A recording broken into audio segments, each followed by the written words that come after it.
जो गवर्नमेंट का नोटिस निकला है विश्रामगंज में कि ये लोग हमारे एडीसी एरिया को लेना चाह रहे हैं, वो भी इल्लीगली। इससे हमारे तिपरा लोगों को एक बात समझना चाहिए। जो शब्द का इस्तेमाल किया जा रहा है आजकल, मैंने सुना है बहुत बार, हम एडीसी को दखल करेंगे। दखल का मतलब क्या होता है? कैप्चर। और ये जो विश्रामगंज में हो रहा है ये इल्लीगल कैप्चर है।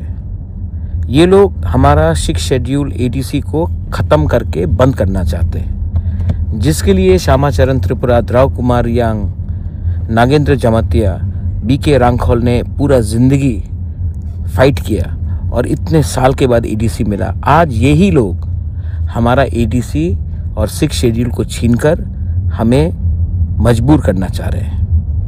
आपको भी विचार करना है, क्या पार्टी इम्पोर्टेंट है या अपना बच्चे का भविष्य? क्या पार्टी इम्पोर्टेंट है या टीटीएडीसी? अगर आपको लगता है कि हम सिर्फ पार्टी करेंगे और अपने बच्चे का भविष्य के बारे और अपना अधिकार के बारे बात नहीं करेंगे, तो आप जाकर आपको जो मर्जी आता है आप कीजिए। लेकिन प्रद्योत विक्रम माणिक्य, जिसको आप बोबागरा भी बोलते हैं कभी कभी, वो 1 इंच ज़मीन भी इलीगली एडीसी से बाहर जाने नहीं देगा। ये मेरा फुल एंड फाइनल कमिटमेंट है। अब आप विचार कीजिए, पार्टी करना है या जाति के बारे सोचना है।